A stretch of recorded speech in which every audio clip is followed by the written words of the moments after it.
saya Rohana Sri Mulat. Nah, kali ini saya mau bertanya dengan Dokter Hasto. Dok, boleh bertanya enggak? Bagaimana caranya menjaga kesehatan bagi lansia menghadapi corona seperti ini, Dok? Virus.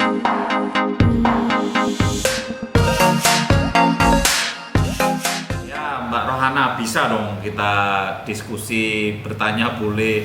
Dan saya juga sudah lama nih kangen nggak lihat Sri Mulat ini. Gimana kabarnya Mbak Rohana? Saya lihat Mbak Rohana ini kalau dari sisi usia sebetulnya sudah termasuk kelompok yang di atas 50 ya, tetapi masih kelihatan muda. Ini pasti juga karena menjaga kesehatan. Ini luar biasa ya Mbak Rohana.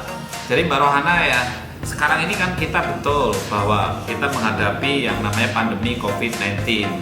Virus yang mudah menular, yang dulu biasanya virus itu hanya pada binatang, sekarang ternyata virusnya pandai ini, mengalami suatu perubahan yang namanya mutasi, kemudian akhirnya menular antar manusia. Maka cara menjaga kesehatan ini menjadi satu hal yang penting sekali. Yang pertama, secara institusi dalam tubuh kita sendiri dulu lah ya, sebelum kita dengan orang lain. Kita harus sehat, harus stamina-nya bagus ya. Setiap stamina bagus ini terutama untuk orang-orang yang lansia, ini penting sekali. Orang-orang tua, orang lansia itu sebetulnya secara alami itu mengalami gangguan yang namanya, istilahnya itu dia resisten insulin. Jadi insulinnya itu meskipun ada itu dia tidak bisa bekerja dengan baik karena tambah umur, sehingga mudah juga yang bakat kencing manis mudah kena kencing manis. Tapi salah satu cara untuk supaya kita tidak mudah kena kencing manis, kemudian kena COVID-19 yang akhirnya memperberat keadaan, salah satunya memang ada aktivitas, ada bergerak, olahraga semampunya, karena ini akan meningkatkan daya tahan tubuh kita. Kemudian yang kedua, supaya daya tubuh kita itu bagus juga, tentu jelas nutrisi yang seimbang. Ada protein itu ada protein hewani, ada protein nabati, kemudian juga ada kalori, karbohidrat, kemudian juga ada vitamin. Ini yang juga penting. Vitamin itu kalau kita mengkonsumsi vitamin ada vitamin C, vitamin B, kelebihan nggak apa-apa. Karena vitamin C, vitamin B itu hanya dikeluarkan lewat kencing, karena dia larut di air. Tapi kalau vitamin A, vitamin D, vitamin E, vitamin K, itu kalau kelebihan memang nggak baik ya, sehingga kita harus ada takarannya. Inilah tadi ada olahraga, kemudian juga ada makan yang cukup, ada vitamin yang cukup, kemudian harus bergembira ini ya. Saya yakin kalau dengan pelawak Sri Mulat ini sudah ketawa terus nih ya. Jadi pasti senang terus ini kan. Itu penting loh ketawa itu, karena meningkatkan daya tahan tubuh juga. Kalau kita bergembira itu kemudian dopamin kita itu naik. Iya, kalau dopamin naik kita itu senang, gembira gitu. Makanya sering-seringlah kita mengembirakan hati, jangan bersedih, jangan stres itu, karena tubuh kita punya daya tahan tubuh yang luar biasa. Orang yang sakit mah misalkan begitu, itu kalau gembira sembuh loh.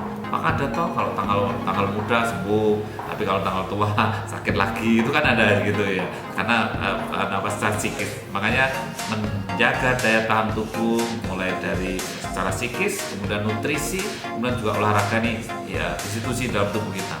Yang kedua, bagaimana lingkungan kita, dijaga kebersihannya. Ini bagus loh. Biasanya anak-anak pulang itu, keluarga itu udah baju gantungan sana, gantungan sini, handuk sana sini. Padahal kita punya orang tua. Orang tua kan rentan. Orang tua itu orang yang rentan, mudah kena penyakit, sudah punya tensi tinggi, punya kencing manis, punya banyak penyakit. Sehingga kalau ada COVID-19, sudahlah, namanya komorbid, artinya penyakit yang mendukung penyakit ini menjadi tambah mudah, menjadi turun daya tahannya. Oleh karena itu, ini kesempatan baik untuk promosi hidup sehat. Ya, di rumah harus bersih-bersih, tidak ada kotoran, menjaga tidak lembab, juga jendela-jendela dibuka, matahari masuk. Kemudian kita biar dapat vitamin D yang cukup, kita berjemur pagi hari jam 10 sampai jam 1 misal begitu. Ini kan cara-cara bagaimana lingkungan kita jaga dengan baik ya. Kemudian setelah itu baru yang ketiga, interaksi antar kita tadi yang sudah sangat terkenal ya. physical distancing gitu. Jadi jangan kita face to face, muka sama muka, berhadapan-hadapan, berbicara-bicara keras-keras, kemudian ini dropletnya menjadi kemana-mana itu. Kalau bisa ya, kalau tidak harus berhadapan-hadapan juga bolehlah bicara itu agak jauh, jarak 2 meter, tidak harus berhadapan-hadapan. Ini langkah-langkah yang bagaimana interaksi antara kita dengan mereka, orang lain. Dan jangan lupa, marilah orang tua kita perlakukan dengan yang sekhusus-khususnya. Kita anggap orang tua kita ini barang yang mudah pecah lah, seperti kalau barang artinya rentan gitu. Maka marilah kita perlakukan orang tua lebih banyak istirahat, kemudian tidak kontak dengan banyak orang, gizinya dipenuhi, periksa-periksa laboratorium juga penting kalau rutin pemeriksaan-pemeriksaan orang tua kita. Ingat bahwa lansia kita harus kita berdayakan agar kita produktif di dalam keluarga. Kita tahu angka harapan hidup semakin tinggi, lansia semakin banyak. BKKBN punya program Bina Keluarga Lansia. Berikut ini juga ada sejawat saya, Dr. Yuda, yang nanti akan memberikan keterangan lebih banyak lagi. Dan saya terima kasih kepada Dr. Yuda yang sudah bersedia gabung kepada hashtag Tanya Dr. Hasto. Halo Mbak Rohana, senang ikut nimbrung di Tanya Dr. Hasto. Ada 2 pertanyaan yang cukup menarik dan penting yang disampaikan oleh Mbak Rohana. Yang pertama adalah tips menjaga kesehatan lansia di tengah pandemi COVID. Saya sampaikan 4 tips sederhana. Yang pertama, meskipun kita diminta stay at home, kita diminta physical distancing, tetapi bukan berarti physical inactivity. Artinya kita harus tetap aktif bergerak meskipun kita tinggal di rumah. Mungkin bisa dengan melakukan gerakan-gerakan sederhana dari mulai jalan di sekitar rumah ataupun melakukan senam-senam sederhana yang bisa dilakukan di dalam rumah. Kemudian yang kedua adalah nutrisi yang seimbang gitu. Gizi yang seimbang, tidak lupa di sana ada sayur-sayuran dan buah-buahan yang banyak vitamin yang dapat meningkatkan kekebalan tubuh kita. Kemudian tips yang ketiga adalah tidur yang cukup secara kuantitas, cukup secara kualitas. 6-8 jam per hari. Tidur siang tidak dapat menggantikan waktu jam tidur malam. Kemudian tips yang keempat adalah tetap menjaga kebugaran psikis. Apa artinya? Artinya pikiran kita harus tetap berpikir positif dan tetap optimis meskipun di tengah pandemi COVID. Nah, satu lagi nih dok. Maaf ya, bawel. Saya ada pertanyaan dok. Dok, bagaimana caranya menyikapi berita-berita yang ada di media sosial tentang corona yang nakutin itu loh? Aduh.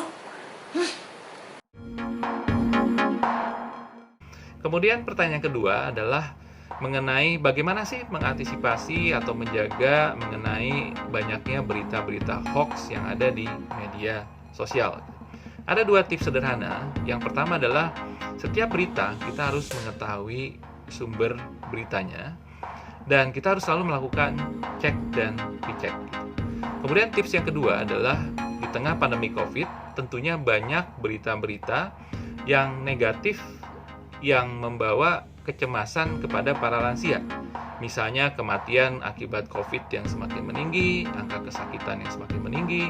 Tentunya berita-berita negatif ini harus dibatasi setiap harinya begitu.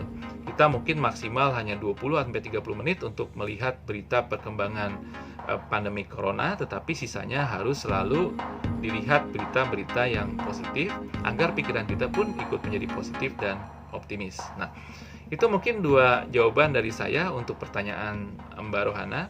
Dan akhir kata mungkin tidak lupa saya sering mengingatkan berulang-ulang stay at home, kemudian sering cuci tangan, dan kalau terpaksa keluar rumah jangan lupa untuk gunakan masker.